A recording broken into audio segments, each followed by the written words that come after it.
Olá, aqui é o professor Roberto Benegeroles e nós estamos na nossa videoaula 3. Vamos falar de espaços amostrais com eventos equiprováveis. Vamos falar hoje de cálculo de probabilidades para esses espaços, ilustrando com exemplos e alguns exercícios. Primeiro vamos relembrar aqui, os axiomas da probabilidade, que são os 3 axiomas de Kolmogorov que nós vimos na videoaula 2. Então, lembrando que o axioma 1, que diz que para qualquer evento E contido no espaço amostral S, subconjunto de S, tem-se que a probabilidade de E é um número entre 0 e 1. O axioma 2 diz que a probabilidade do espaço amostral é igual a 1. O espaço amostral é o nosso conjunto universo.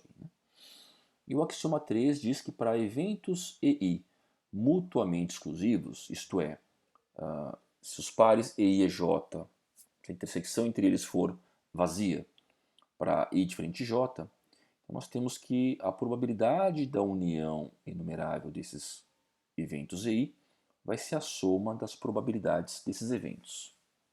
Tá? Então, só para refrescar a memória com esses axiomas, tá? Porque nós vamos utilizá-los aqui em alguns momentos dessa aula. Então, vamos começar a falar aí de espaços amostrais com eventos equiprováveis. Quando falamos de espaços amostrais com eventos equiprováveis, estamos falando de espaços amostrais que são compostos por eventos cujas probabilidades são idênticas. Tá? Então, vamos ilustrar aqui um espaço amostral composto por N objetos. Tá? Vou nomeá-los com números. Tá? Então, o primeiro objeto aí, vou chamar de 1, segundo de 2, e assim por diante. Então, tenho aí N objetos, N elementos nesse espaço amostral.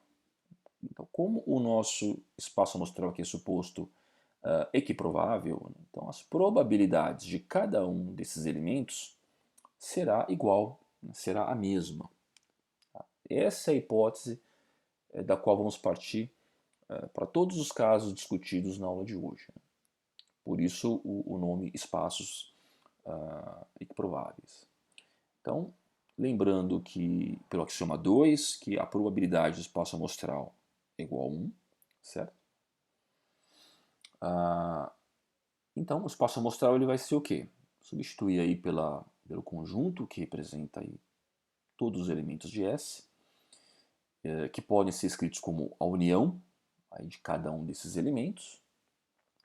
E pelo axioma 3 nós sabemos o quê?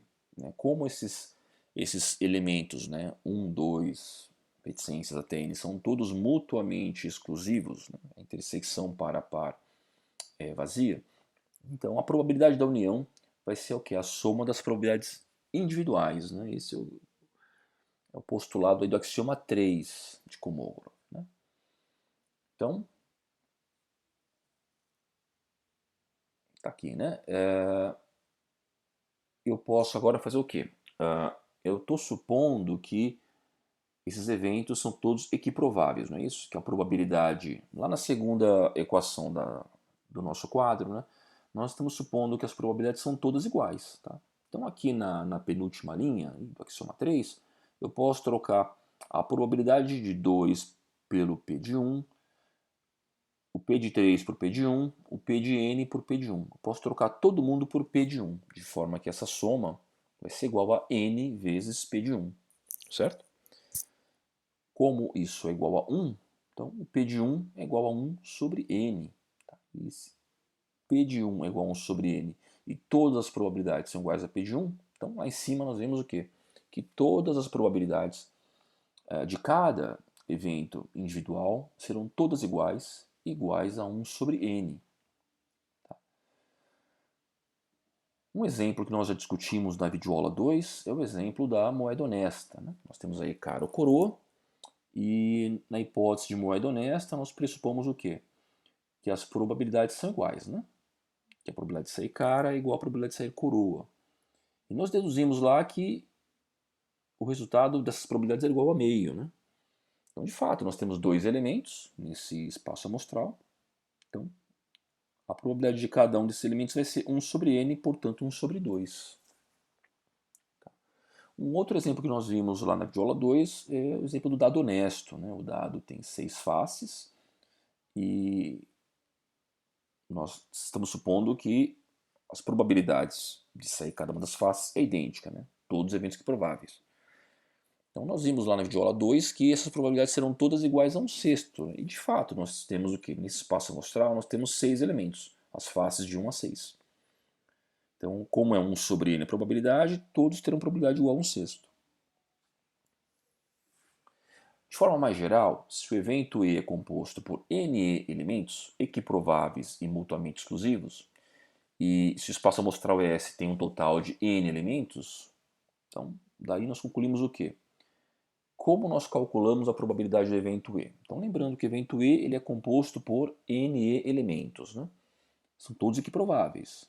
O espaço amostral tem n elementos. Então, cada evento vai ter o quê? Probabilidade 1 sobre n. Então a probabilidade do E vai ser o quê? A soma das probabilidades individuais, né? Via axioma 3. E a gente vai somar tudo isso o quê? N vezes, que é o número de elementos do evento E. E o resultado vai ser N sobre E. Então, de forma mais geral, a probabilidade do evento E nesse caso vai ser o quê? O número de resultados do evento E pelo número de resultados do espaço amostral. Tá? Essa é a forma que nós vamos empregar aí ao longo de vários exemplos que vamos discutir mais adiante. Então, podemos começar aí com o lançamento de dois dados honestos. Tá? Então pergunta-se qual a probabilidade de que a soma das faces sorteadas seja igual a 6. Então, lançamos aqui um par de dados, aqui no caso a soma das faces, aqui no nosso exemplo deu 6, né? Quais seriam os elementos desse espaço amostral? Então são esses pares ordenados aí, né? 1, 5, 2, 4, 3, 3, 4, 2, 5, 1. Esses são os pares de faces que vão dar a soma 6. Esse espaço amostral ele tem o quê? 5 elementos. Perdão, desculpa. O evento E tem 5 elementos, né? O espaço amostral tem 36 elementos. Então a probabilidade aí vai ser 5, que é o número de elementos de E, por 36, que é o número de elementos do espaço amostral, né? Do lançamento de dois dados. 6 vezes 6. No nosso próximo exemplo, né, 3 bolas são retiradas aleatoriamente de um recipiente contendo 6 bolas brancas e 5 bolas pretas. Então pergunta-se qual a probabilidade de que uma das bolas seja branca e as outras duas sejam pretas. Então, vamos lá, né? A probabilidade do nosso evento E vai ser o quê? O número de resultados em E pelo número de resultados em S. Então, vamos começar aí pelo número de resultados em S, no espaço amostral. Né? Então, nós temos um total de 11 bolas e pretendemos retirar 3 dessas 11. Então, nós vamos ter aí o binomial 11, 3 como número de possibilidades, número de resultados no espaço amostral S. Tá? Agora nós vamos fazer o quê? Nós vamos montar aí, são 3 bolas que vamos tirar de 11, uma tem que ser branca e 2 pretas. Seria como se fôssemos montar aí um comitê de bolas. Né? Nós temos 5 bolas pretas, 6 bolas brancas, vamos tirar 3, dessas 3, uma tem que ser branca, 2 pretas. Então seria como se nós fôssemos montar um subcomitê de uma bola branca em 6 e um outro subcomitê de 2 bolas pretas em 5. Então, as 3 bolas, uma branca, 2 pretas, vai ser dada pelo produto desses dois binomiais, tá? Isso usando aqui o princípio de contagem. E abrindo esses binomiais, fazendo as simplificações, nós vamos ter como resposta que essa probabilidade vai valer 4 sobre 11. Um próximo exemplo aqui que é muito análogo das bolas, né? Aqui agora é formação de um comitê de verdade, né? Comitê de pessoas e não comitê de bolas, né? Então hoje nós pretendemos formar aqui um comitê de 5 pessoas a partir de um grupo de 15, né? Desses 15, 6 são homens, 9 são mulheres. Então, desse grupo de 6 homens, 9 mulheres, queremos um comitê de 5 pessoas formados por 3 homens e 2 mulheres. Então vamos lá, novamente, a probabilidade vai ser número de resultados em E pelo número de resultados no espaço amostral S. Então vamos lá, qual que é o número de resultados do espaço amostral, né? São um total de 15 pessoas, né? 6 homens e 9 mulheres. Dessas 15, nós vamos selecionar 5 pessoas para formar uma comissão. Então aí nós temos o total de elementos aí do espaço amostral vai ser o binomial 15, 5, certo? E agora esse comitê formado por 3 homens em 6 e 2 mulheres em 9 vai ser o quê? Vai ser o produto do número de subcomitês, onde escolhemos 3 homens e 6, vezes o que? O número de subcomitês, onde escolhemos 2 mulheres e 9. Com isso, nós formamos o comitê de 5 pessoas, 3 homens e 2 mulheres, em 15. Esse produto vai dar essa fração aí, né, que é aproximadamente 24%. É isso aí. Nosso outro exemplo aqui, nós temos uma urna que contém N bolas. E dessas N bolas, uma delas é especial. As outras N menos uma bolas são bolas comuns.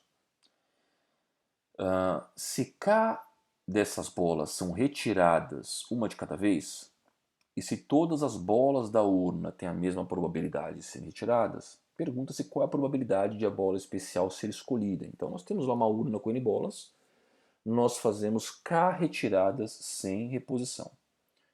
Qual a probabilidade de ter escolhido entre essas Ks a bola especial, que é uma só? Então vamos lá, né? A probabilidade de retirar a bola especial aí vai ser o quê? De novo, dividir número de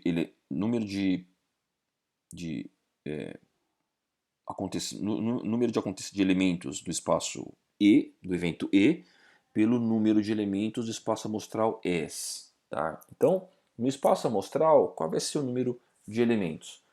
Eu tenho um total de N bolas, das quais vou selecionar K. Então, vai ser o que? O coeficiente binomial aí, a combinação MK. Tá? Isso aí vai dar um número de elementos, né, de escolhas de K bolas em N. Tá? Então, como esse é o número de elementos do espaço amostral, vai para o denominador. Agora, aí nós temos o quê? É também um problema de formação de comitês por meio de criação de subcomitês, né? Porque nós vamos escolher uma bola especial, um total de uma, e vamos escolher K menos uma bolas num total de N menos uma restantes, porque uma bola já foi retirada. Tá? Então, o produto dos números de subcomitês, nesse caso, vai dar um número de, entre aspas, comitês, né, formados por uma bola especial e K menos uma bolas comuns. Né? Você pode trocar bola especial e bola comum por uma mulher e K menos um homens, tá? Por exemplo. É o mesmo cálculo dos exemplos anteriores, tá? O mesmo tipo de cálculo. Então, se a gente abre esses binomiais, tá? Pelas definições de fatoriais, mantém a primeira fração vezes o inverso da fração de baixo, né? Nós vamos ter aí diversos cancelamentos.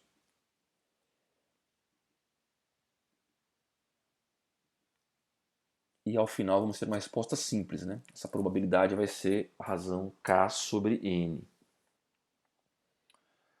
No próximo exemplo aqui, suponhamos que de N objetos escolhemos R ao acaso com reposição.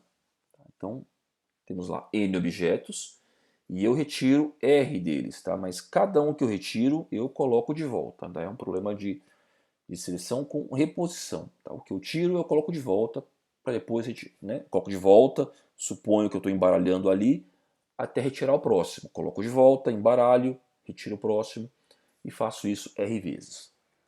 Pergunta-se qual a probabilidade de que nenhum objeto seja escolhido mais de uma vez. Tá? Então, eu tenho N objetos, eu vou tirar R deles com reposição, e eu quero saber qual a probabilidade de retirar esses R e nenhum deles ser repetido. Tá? Então, vamos lá, primeiro vamos contar aí o número de casos possíveis, né, que vai montar o nosso espaço amostral desse problema. Né? Então, eu tenho N objetos. Tá? Na primeira retirada eu tenho N possibilidades de escolha. Como eu faço reposição, coloco esse objeto de volta, embaralho para retirar o segundo, na segunda possibilidade eu também tenho n possibilidades. E assim sucessivamente, né? Cada retirada eu tenho n possibilidades, tá? Isso num total de R retiradas, né? Eu faço isso R vezes. Então, pelo princípio de contagem, eu vou multiplicar n por n R vezes. Então, eu vou ter aí o número de elementos no espaço amostral n elevado a R, tá? De forma que a probabilidade vai ser o quê? Ele vai ter o n elevado a R no denominador, tá? Que é o número de elementos de S.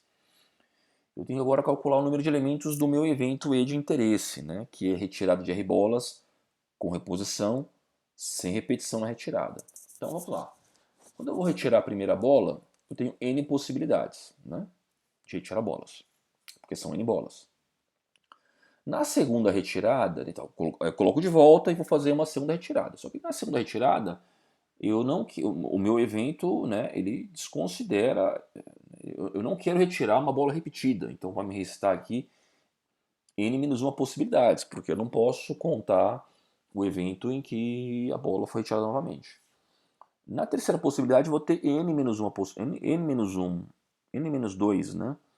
Porque eu não posso retirar novamente as duas primeiras bolas. E assim sucessivamente até a résima retirada, tá? Que eu vou ter n-r mais 1 possibilidades.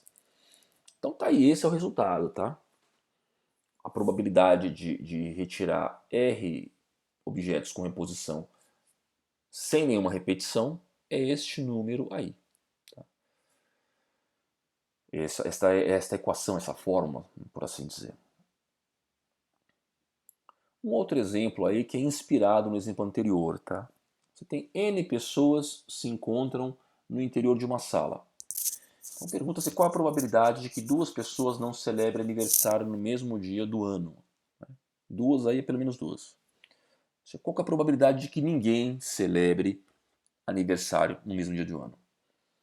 E pergunta-se quão grande deve ser n de forma que essa probabilidade não seja superior a meio. Tá? Então vamos calcular essa probabilidade aí. Né? Lá embaixo vai o quê? O número de elementos do meu espaço amostral. Tá? Então, dessas n pessoas, a primeira é o quê?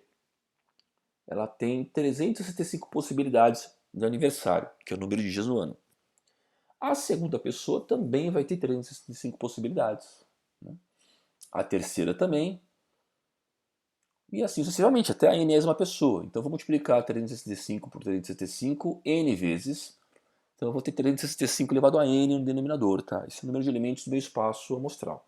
Em cima, eu vou colocar o número de eventos em que as pessoas não fazem aniversário no mesmo dia. Tá? Vamos lá, a primeira pessoa dá 365 possibilidades, não é isso? A segunda pessoa, eu vou ter o quê? 364, um a menos. Por quê? Porque eu não quero que ela faça aniversário no mesmo dia que a primeira. A terceira eu vou ter o quê? 363, porque eu não quero que ela faça aniversário no mesmo dia que as duas primeiras. E eu vou decrescendo de 1 em 1 até a enésima pessoa. Né? Então aí eu vou ter 365 menos n mais 1. O princípio de contagem me diz que o número de elementos de E vai ser por esse produto, né? Que está aí no numerador. Eu posso reescrever esse resultado multiplicando numerador e denominador por 365 menos n fatorial. Tá? Só para ficar um pouco mais manuseável computacionalmente. Tá? Então, quando eu multiplico embaixo, aparece embaixo aí 365 menos n fatorial. Quando eu multiplico em cima, por esse fator, então vira 365 fatorial. Tá? Então tá aí, essa é a fórmula, esse é o resultado que vai te dar a probabilidade de que ninguém dessas N pessoas faça aniversário no mesmo dia. Ok?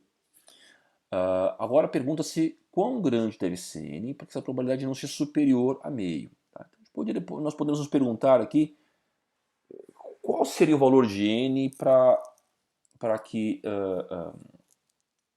essa probabilidade seja 50% aí, ou ligeiramente menos que 50%.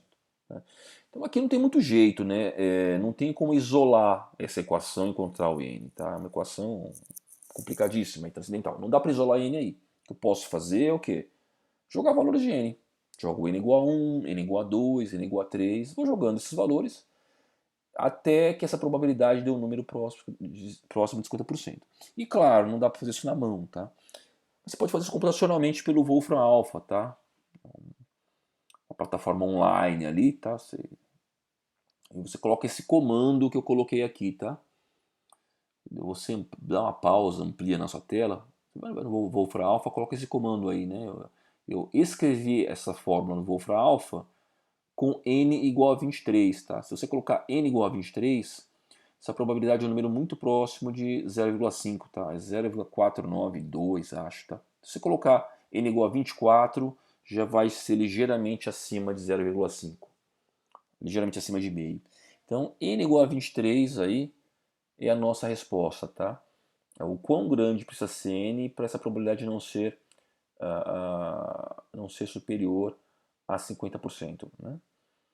Então, basta que eu tenha 23 pessoas numa mesma sala para que a probabilidade de que ninguém faça aniversário no mesmo dia seja em torno de 50%. Claro que se eu aumentar esse n, vou aumentar a probabilidade, né, de que pessoas façam aniversário no mesmo dia. Né? Então, claro que se eu aumentar n, maior a probabilidade de ter aniversariantes no mesmo dia. Né? Quanto diminui n, menor a probabilidade. Veja que esse n não é um número muito grande não, né? 23 aí é um número relativamente pequeno e que já dá uma probabilidade razoável de que duas pessoas façam aniversário no mesmo dia. É um tanto impressionante isso, né? Foge um pouco a intuição. No nosso outro exemplo aqui, tá? Se há 12 pessoas desconhecidas em uma sala, pergunta-se qual a probabilidade de nenhum par de pessoas fazer aniversário no mesmo mês, tá? Agora no mesmo dia, no mesmo mês. Então esse problema aí, tá? A gente emprega o mesmo raciocínio do exemplo aí anterior, tá? Esse problema é o problema da lista 3 de PE, né? E empregando o mesmo raciocínio, né? Agora não é mais 365, né? É 12. E temos 12 pessoas, tá? Não é mais um número arbitrário n. Então, usando o mesmo raciocínio, a gente calcula essa probabilidade como sendo 12 fatorial por 12 elevado a 12. Usando o mesmíssimo raciocínio. Nesse exemplo seguinte, nós temos um clube em que 36 sócios jogam tênis, 28 jogam squash e 18 jogam boliche. Além disso, 22 sócios jogam tênis e squash, 12 jogam tênis e boliche, 9 jogam squash e boliche e 4 jogam todos os três esportes. Pergunta-se quantos sócios desse clube jogam pelo menos um dos três esportes. Então, vamos lá. Eu vou simbolizar cada esporte por letras aqui, tá? Chamar tênis de T, squash S, boliche B. Qual é o nosso evento aqui de interesse? Né? O nosso evento é o quê? O evento em que pelo menos um evento em que os sócios jogam pelo menos um dos três esportes. Né? Pelo menos um pode ser o quê? Um dos três, dois de cada, ou até mesmo os três. Esse evento aí tem que ser o quê? A união dos três eventos. Né? Então, se ele joga tênis ou squash ou boliche, então, que são as uniões desses eventos, então ele pratica pelo menos um desses três esportes. Então, podemos nos perguntar aí como calcular a probabilidade desse evento E. Como nós lidamos com espaços, com eventos equiprováveis, tá? Então já sabe que é o número de resultados em E pelo número de resultados no espaço amostral S. Tá? Mas veja só, ali na equação do meio, né, aquelas uniões, nós temos que calcular a probabilidade daquelas três uniões ali, né? E nós já vimos na videoaula 2 uma fórmula para isso, né? Então a probabilidade da união de três eventos vai ser o quê? A soma das probabilidades desses eventos individuais menos a probabilidade das intersecções desses eventos, né, das conjunções pares a pares, mais a probabilidade da intersecção, aí, da conjunção desses três eventos, né, TSB. Então nós teremos que calcular aí cada uma dessas probabilidades e colocar nessa fórmula. Tá? Isso vai nos ajudar a saber o número de sócios do clube que jogam pelo menos um dos três esportes. Né? Então vamos lá. qual que é a probabilidade para cada caso, né? A probabilidade de T vai ser o quê, né? Eu estou supondo que o número de resultados em S é N, tá? Então vamos lá, nós temos 36 sócios que jogam tênis, não é isso? Então P de T vai ser 36 sobre N. No P de S vai ser o quê? 28 sobre N, né? Que são, vai ser a probabilidade daqueles que jogam squash. 18 sobre N, probabilidade daqueles que jogam boliche. Aí vamos subtrair 22 por N, que é o quê? Vai ser a probabilidade dos que jogam tênis e squash. Subtrair 12 sobre N, que é a probabilidade dos que jogam tênis e boliche. E assim por diante, né? Ao final nós temos que somar 4 sobre N, né? Que é a probabilidade dos que jogam todos os 3 esportes, né? Simultaneamente.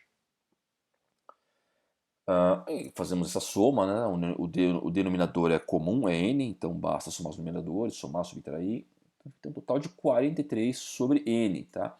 E aí nós igualamos esse 43 sobre N à nossa fórmula em cima no canto superior direito, né? O número de resultados em E pelo número de resultados em S. De onde nós concluímos que o número de resultados no evento E, né? É 43, né? Nós temos 43 sócios que praticam pelo menos um desses esportes. Tá? Então nós fizemos esse problema usando aí teoria de probabilidade.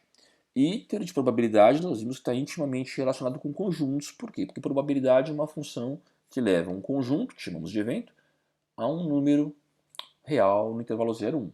Né? Mas nós também poderíamos resolver esse mesmo problema usando somente teoria dos conjuntos, né? Nesse caso de problema aqui. Então aqui estou colocando o mesmo problema que eu enunciei lá e estou fazendo aqui os diagramas de Venn, né?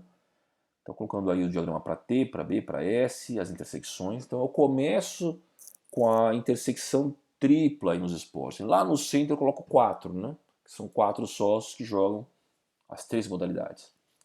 Tênis e boliche são 12, né? Então naquele espacinho ali à esquerda do 4, eu tenho que pegar 12 e descontar 4 para saber quanto que vai somente ali.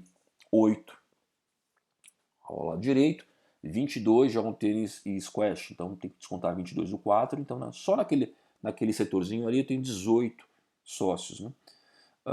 E lá no tênis, né, eu tenho 36, tenho que descontar 8, 4, 18, sobram 6 pessoas, né, que jogam somente tênis.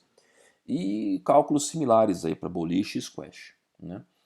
Então, para saber aí, o total de elementos da união desse conjunto, né? T unido a B unido a S, para saber o total de elementos dessa união, então agora eu somo, né? Vou somar as regiões onde eu tenho somente indivíduos naquelas regiões, né? Descontadas aí as intersecções. Então eu somo aí 6 com 8, 4, 18, 1, 5, 1. Também vai dar um total de 43 sócios que jogam pelo menos um dos 3 esportes. Tá? Não é surpreendente que dê a mesma coisa lá que o resultado anterior, porque aí teoria de probabilidade e teoria de conjuntos estão intimamente ligadas, né? Porque conjuntos são aí objetos da teoria de probabilidades, né? Como vimos lá na formulação dos axiomas de Kolmogorov. Aqui um exemplo, tá? Exercício 8 da lista 3 de IPE, tá? Se 8 torres são distribuídas aleatoriamente em um tabuleiro de xadrez, lembrando que a torre é uma das peças do jogo de xadrez, calcule a probabilidade de que nenhuma das torres possa capturar qualquer uma das outras torres. Tá? Então, eu vou colocar aqui um tabuleiro, tá? E explicar rapidamente para quem não conhece xadrez. Né? A torre, o movimento dela, de captura dela, né, ela anda tanto verticalmente para qualquer casa, como horizontalmente para qualquer casa. Então aí está simbolizando essas flechas, tá? São casas pelas quais a torre pode se movimentar. Então a torre, em um lance, ela pode ocupar qualquer uma dessas casas aí que estão no domínio dessas flechas, tá? E quando é que uma torre captura outra torre ou outra peça? Né? Quando essa outra peça, outra torre, estiver nessa linha de movimento da torre. Então, o que nós temos que fazer? Né? Nós temos que dispor as 8 torres nesse tabuleiro de forma que uma não ataque a outra. Tá? E nós então temos que calcular né, com que probabilidade isso acontece. Né? Então suponha que eu coloque e distribua aleatoriamente 8 torres num tabuleiro de xadrez, né, 64 casas. E eu faço de novo, jogo 8 torres, jogo 8 torres. Então eu sempre vou ter aí configurações aí diferentes, né? Então eu tenho que pergunta-se qual que é a probabilidade de que eu tenha configurações em que as torres não se atacam, tá? Então explicado aí como funciona o movimento da torre, vamos lá, né? Então a probabilidade vai ser o quê? No denominador vai o quê? Número de elementos do espaço amostral, né? Então vamos lá. Qual é o número de possibilidades de colocar 8 torres num tabuleiro aí de xadrez, né? Então, a primeira possibilidade nós temos o quê? 64 possibilidades, né? Que é o número de casas do tabuleiro. Então, posso colocar a torre em qualquer uma das casas. Então, tem 64. A segunda possibilidade, a possibilidade para a segunda torre é o quê? 63, né? Porque eu não vou poder colocar uma torre em cima da outra. A terceira torre vai ter 62 possibilidades. E assim por diante, até que a oitava torre tem 57 possibilidades. Então, o número total de possibilidades aí, princípio de contagem, vai ser dado pelo produto desses números, né? E isso aí vai dar um número de elementos do nosso espaço amostral, né? São um número de configurações com 8 torres no tabuleiro. Temos que agora fazer o quê? O número de contagens do evento de interesse. Né? O nosso evento de interesse é o quê? São as configurações de 8 torres nas quais elas não se atacam umas às outras. Né? Então vamos lá, eu vou colocar a primeira torre no tabuleiro. A primeira torre eu tenho todas as casas disponíveis, né? Que é 64, né? 8 vezes 8. Então vamos lá. A primeira torre que eu vou colocar aí, eu vou ter 8 vezes 8, né? Possibilidades, tá? De colocar essa torre aí. A segunda torre, veja só.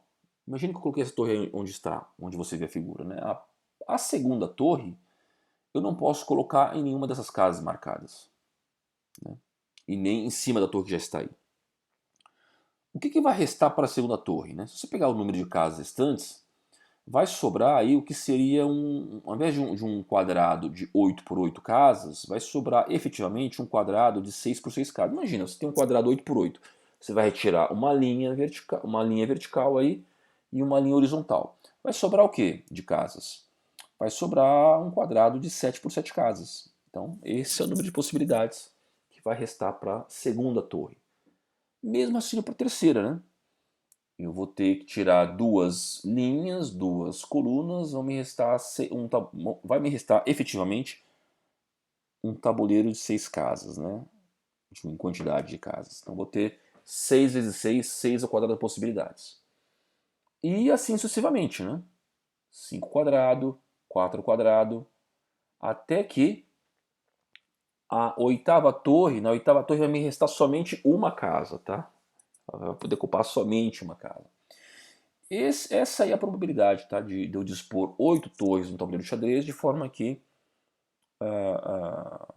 dispor, né, aleatoriamente e encontrar uma configuração em que nenhuma das 8 torres se atacam umas às outras, tá? Aí é claro, né, esse cálculo aí, para saber exatamente quanto, você tem que fazer umas simplificações, mas aí já não é mais probabilidade, aí já são contas básicas que vocês podem continuar a fazer. No nosso exemplo seguinte, tá? Dois dados são lançados até que a soma seja 5 ou 7. Calcule a probabilidade de que o 5 ocorra primeiro. Tá? Então vamos lá, eu tenho um par de dados e lanço.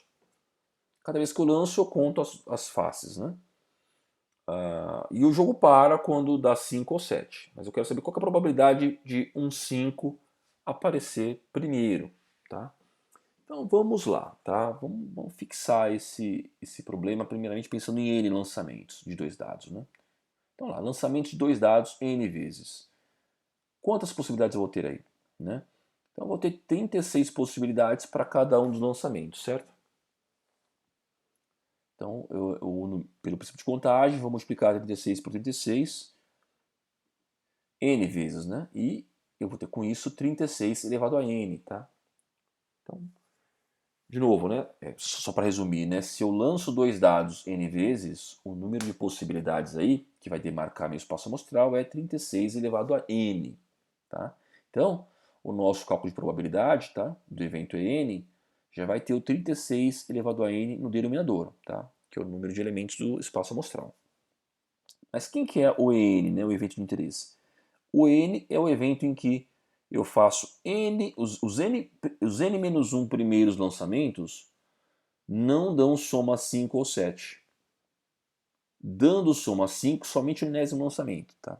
E essa é a nossa definição do evento n, tá? Que vai ser importante para a nossa probabilidade. Então, em n lançamentos, os n menos 1 primeiros não dão soma 5 ou 7, e o último, o enésimo, vai dar soma 5. Como que eu conto o número de possibilidades desse evento para botar lá em cima no numerador daquela probabilidade? Então, vamos lá. Vamos pensar em um lançamento, tá? Primeiro, um lançamento. Então, faço um lançamento de dois dados, eu vou ter o quê? 36 possibilidades, não é isso? Só que eu tenho que descontar o quê? Aquelas possibilidades que dão soma 5 ou 7, né? Porque eu não quero que elas apareçam nos primeiros n-1 lançamentos. Então eu tenho que descontar o quê? 4 possibilidades. Essas 4 vêm de onde? São os pares ordenados que dão soma 5. Por que são 4 possibilidades? É só ver fácil, você pensar. Quais são os pares que dão do dado, de face do dado, que dão soma 5? 1 e 4, 4 e 1, 2 e 3, 3 e 2. Né? São 4 possibilidades que dão soma 5. Eu tenho que descontar também o quê? 6 possibilidades, que são o quê? Aquelas em que as faces dão soma 7. Quais são elas? 1 e 6, 6 e 1. 2 e 5, 5 e 2. 3 e 4, 4 e 3. São 6 possibilidades. Ok? Então, das 36 totais em um lançamento de dois dados, eu tenho que descontar 4 mais 6, tenho que descontar 10 possibilidades, que são as possibilidades que dão soma 5 e soma 7.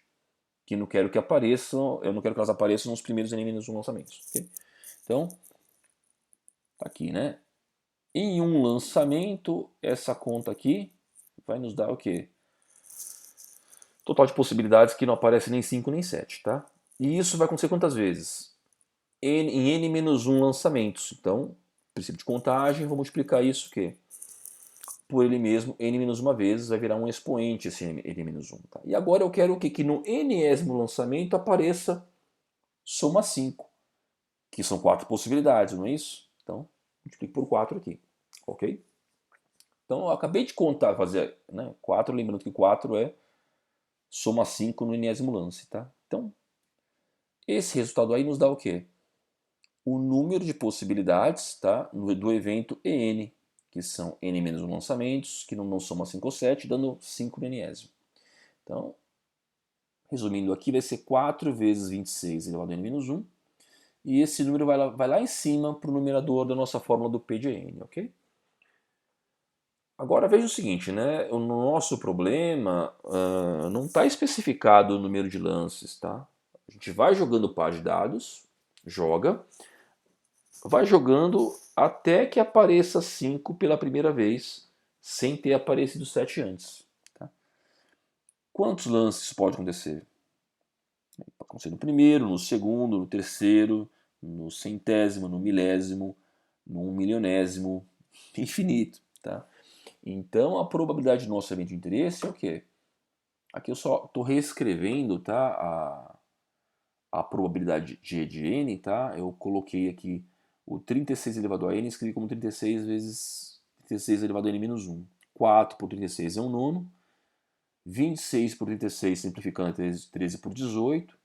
Então eu coloquei numa forma mais enxuta aí que vai ser útil para a gente. Tá? Voltando ao cálculo da probabilidade, eu tenho que somar essa probabilidade para todos os n's possíveis. Tá? Todos eles possíveis. Porque isso pode acontecer tanto para n igual a 1, para n igual a 2, para n igual a 3. Tá? E esse n, o n, os n são mutuamente exclusivos para todo n. Tá? Então, né, a probabilidade dessas uniões dos n's vai ser a soma das probabilidades individuais. Tá? Axioma 3. Então eu tenho que fazer o quê? A soma dessa progressão geométrica. Tá? E é fácil, é só usar a fórmula da progressão geométrica aqui, tá? Vai dar 18 sobre 15.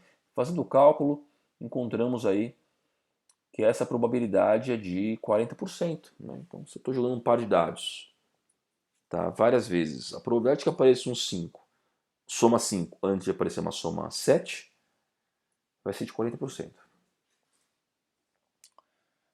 Aqui só para relembrar, tá?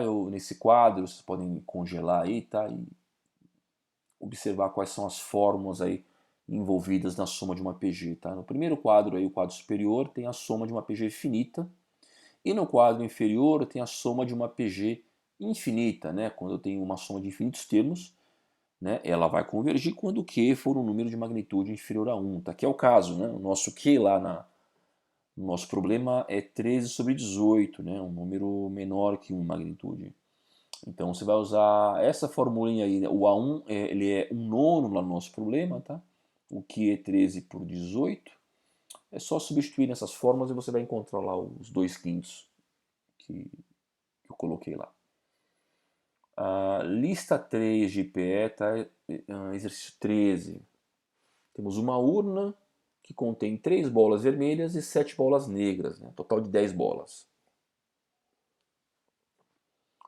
Aí os jogadores A e B retiram uma bola por vez, sem substituição, tá?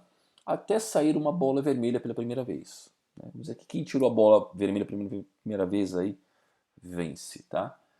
Então calcule a probabilidade de que o jogador A escolha primeiro a bola vermelha. Tá? Primeiro uma coisa só para adiantar aqui, tá? Isso não tá especificado no problema quem escolhe a bola primeiro, se é o jogador A ou B, tá? Vamos presumir aqui que o jogador A retira a bola primeiro, tá? Então vamos lá, vamos contar quais são os eventos possíveis e a probabilidade de cada um deles. Então vamos lá, o jogador A retira primeiro a bola, tá? Uma possibilidade é o jogador A retirar uma bola vermelha de primeira, tá? E vai lá, já tirou a bola vermelha, acabou o jogo ali. Essa probabilidade vai ser de 3 décimos, por quê? Porque eu tenho 3 bolas vermelhas num total de 10. Tá?